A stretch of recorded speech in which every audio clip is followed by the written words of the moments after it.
Broker बोले खास पेशकश हमारी, जिसमें क्या कह रहे हैं ब्रोकर बाजार की इस वॉलेटिलिटी में। अब तो थोड़ी सी राहत हो गई है, निचली स्तरों से थोड़ी सी रिकवरी आई है, ऐसे में क्या कुछ खरीदने बेचने के लिए कह रहे हैं ब्रोकर। चलते हैं अभिषेक के पास। अभिषेक बताइए क्या कुछ गतिविधियां चल रही हैं, और इस गिरते बाजार में भी आप मुस्कुरा रहे हैं, क्या वजह है इसके पीछे? सर वजह कुछ नहीं है, बस ये है कि आपके सामने परफॉर्म करने का यहाँ पर मौका मिलता है, तो फिर बड़ी से बड़ी उपलब्धि क्या होगी। शब्दों के खिलाड़ी होते जा रहे हैं अभिषेक भी जी। अभिषेक बताइए।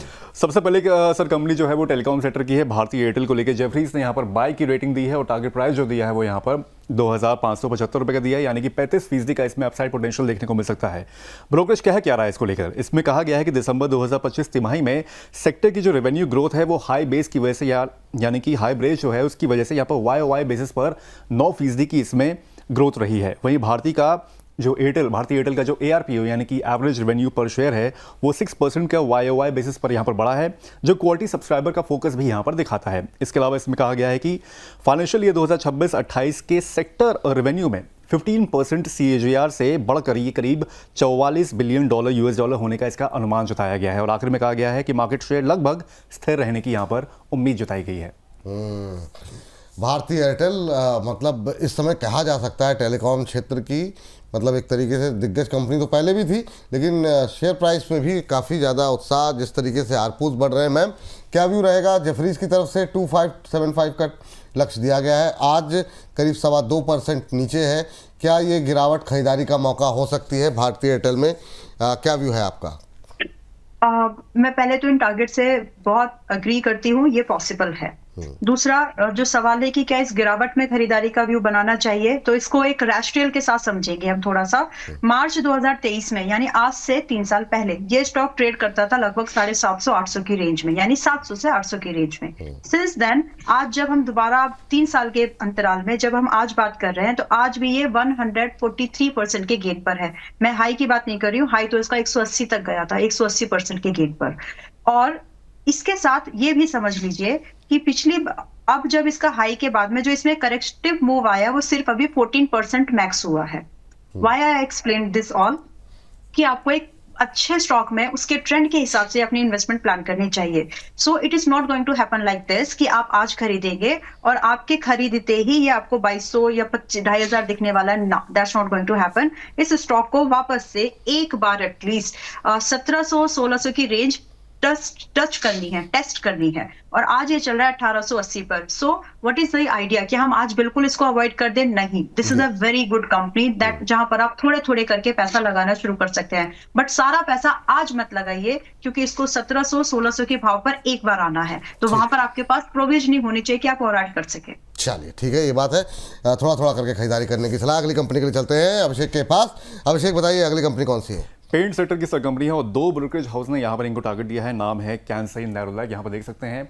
सबसे पहले मैक्वारी ने यहाँ पर न्यूट्रल कॉल दी है और 220 रुपये का टारगेट प्राइस दिया है, जो कि करंट भाव से करीब करीब 10% का इसमें उछाल देखने को मिल सकता है। इसके अलावा एक और ब्रोकरेज फर्म है नोमुरा ने भी यहाँ पर इसको कॉल दी है, बाय की कॉल यहाँ पर दी है, और जो टारगेट प्राइस यहाँ पर दिया है वो 285 रुपये का दिया है, यानी करीब करीब 42% का इसमें भी अपसाइड देखने को मिल सकता है। रिपोर्ट्स क्या कह रही हैं? इंडस्ट्रियल और ऑटो सेगमेंट पर फोकस करके प्रॉफिटेबल ग्रोथ की यहाँ पर टारगेट किया जा रहा है। इसके अलावा कहा गया है कि मिड टर्म प्लान के अनुसार जो कंपनी की जो दिशा है वो बिल्कुल सही है, यानी कि मिड टर्म प्लान जो है वो जल्दी से ये अचीव कर लेगी। इसके अलावा कहा गया है कि ऑटो कोटिंग्स में इनोवेशन हो रहे हैं, उसकी वजह से ग्रोथ पर यहाँ पर जोर रहेगा। और साथ में ये बोला गया है कि नॉन ऑटो जो इंडस्ट्री है वो यहाँ पर थर्ड पिलर ऑफ ग्रोथ होने की यहाँ पर संभावना जताई गई है। ये है इस पेंट सेक्टर की कंपनी कैंसाई नेरोलैक को लेकर ब्रोकरेज का कहना। चलिए मैम, करीब 85 रुपये ऊपर के टारगेट दिए गए हैं, और क्रूड एक बड़ा जो है फैक्टर होता है किसी भी पेंट कंपनी के लिए रॉ मटेरियल के तौर पर, और काफ़ी वोलेटाइल चल रहा है। आपका व्यू क्या है कैंसाई नेरोलैक को लेकर के, और न्यूमरा किस रिपोर्ट से सहमत हैं आप? परसों 195 और 203 के भाव पर, यानी इसी रेंज में जहाँ ये चल रहा है, 3 से 9 महीने के व्यू पर मैं अपने मेंबर्स को इक्विटी चैनल में बाय दे चुकी हूँ। जो उन्होंने टारगेट्स दिए हैं 285, मैंने टारगेट की प्रोजेक्शन वहां पर 225 से लेकर के 270 की मैं देख पा रही हूँ। सो काइंड ऑफ डायरेक्शन जो है आई एग्री विद इट। और टारगेट्स मैं थोड़ा सा 285 तक का तो नहीं देख रही, लेकिन 270 की मैं एक्सपेक्टेशन रख रही हूँ कि 270 बहुत जल्द 1 साल की इन्वेस्टमेंट, 9 महीने की इन्वेस्टमेंट यानी दिसंबर 2026 के अंत होते होते तक आ जाना चाहिए। So I agree with this report और डिस्क्लोजर दे दिया है कि 25 तारीख को ही मेंबर्स को अपनी बाय करवाया है। चलिए, तो मैम ने बीच का रास्ता सुना। मैक्वारी कह रहा है 220 और दूसरी रिपोर्ट कह रही है 285। मैम ने कहा ना 220 ना 285, बीच में रख लीजिए 270। ये लक्ष्य निकल के आया। ये तो 25 तारीख को बोल चुकी हूँ कि 270 तक का तो पॉसिबिलिटीज है। हो सकता है आपको सुन के रिपोर्ट बनाई हो मैम, ऐसा थोड़ी हो सकता। ना ऐसा नहीं है, ये मेंबर प्रीमियम चैनल में गई थी कॉल। अच्छा, चलिए ठीक। तो हो सकता है वो लोग भी आपकी प्रीमियम मेंबरशिप लेकर के बैठे हो, क्या पता। चलिए अभिषेक जी, अभिषेक तीसरी कंपनी बताइए। टाटा मोटर्स कमर्शियल व्हीकल्स को सर यहाँ पर CLSA ने आउट परफॉर्म की रेटिंग दी है और यहाँ पर 673 रुपये का टारगेट प्राइस दिया है। ब्रोकर जो कह रहा है वो ये कई सारी चीज़ें इसमें बोली गई हैं। टाटा मोटर्स कमर्शियल व्हीकल्स के लिए बोला गया है कि भारत और यूरोप में कमर्शियल व्हीकल अप साइकिल से जो होगा वॉल्यूम और मार्जिन में मजबूत रिकवरी की यहाँ पर उम्मीद जताई जा रही है। इसके अलावा बताया गया है कि अगले 2 साल में कंपनी रोबस्ट FCF यानी कि फ्री कैश फ्लो जो होगा वो जनरेट यहाँ पर कर सकती है। इसके अलावा कहा गया है जिससे कि फाइनेंशियल ईयर 2028 तक इसकी जो बैलेंस शीट होगी यानी कि FCF जो बढ़ेगा जनरेट करेंगे उससे बैलेंस शीट में भी इंप्रूवमेंट होने की उम्मीद की गई है फाइनेंशियल ईयर 2028 तक। इसके साथ ही कहा गया है कि भारत और EU में लाइट कमर्शियल व्हीकल सेगमेंट में EV अपनाने यानी कि EV सेगमेंट जो है लाइट कमर्शियल व्हीकल्स में जितना एडॉप्टेशन हो रहा है उसकी रफ्तार बढ़ने से टाटा मोटर्स कमर्शियल व्हीकल्स और इवेके ग्रुप यानी कि जो जिसका अधिग्रहण इसने किया है अभी, उन दोनों को स्केल और सप्लाई चेन सिनर्जी का फायदा मिलता हुआ दिख सकता है।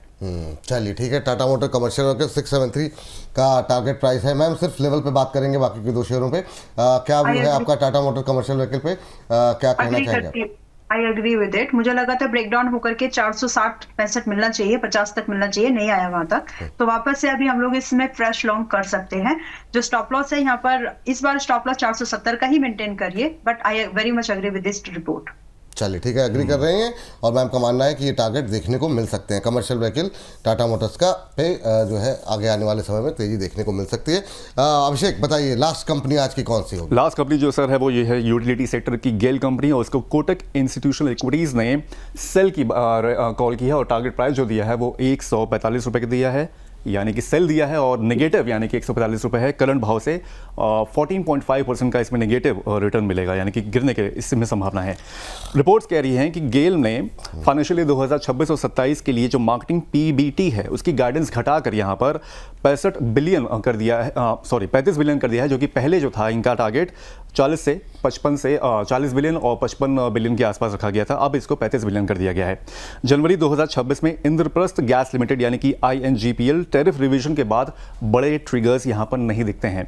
इसके साथ ही कहा गया है कि ऊंचा केपेक्स एक चिंता का वजह है, एक वरी की यहां पर रीजन बन रही है। इसके अलावा 2 गैस बेस्ड फर्टिलाइजर प्लांट्स लगाने की योजना में भी जोखिम और बढ़ता हुआ दिख रहा है यहाँ पर। जी चलिए, गेल जो है मैम परफॉर्मेंस इधर प्रेशर में रही है और अब एक नेगेटिव रिपोर्ट 145 तक के टारगेट। क्या यहाँ से एक बड़ी गिरावट यहाँ से 30-40 रुपए और टूटता हुआ आपको दिखाई दे रहा है? क्या करें गेल में? मैं तो यहाँ पर बाय कॉल दूंगी and I don't agree with this report because it is likely 170 के आसपास अभी चल रहा है, 169 170 के भाव पर 180 रुपए पहले आएगा और उसके बाद 195 भी आएगा। सो इंस्टेड कि आप यहाँ पर पूरा ऑपोजिट व्यू है, लेकिन फिर भी 195 रुपए का टारगेट 180 195 मैं देख पा रही हूँ। फ्रेश लॉन्ग इस भाव पर भी कर सकते हैं। तो 145 टारगेट हिट किए बिना, मतलब ऊपर जाके आए बिना नहीं लगता है, पहले इसको ऊपर जाना है। So I disagree with it as of now. ऊपर तो एक दिन सभी को जाना है, मैम कह रही हैं गेल को भी ऊपर ही जाना है। बहुत शानदार। तो गेल पे रखिए नज़र, बिल्कुल सहमत नहीं है। मैम का मानना है कि ये जो टारगेट दिए जा रहे हैं उससे बिल्कुल विपरीत तेजी की यहाँ पर रफ्तार पकड़ सकती है।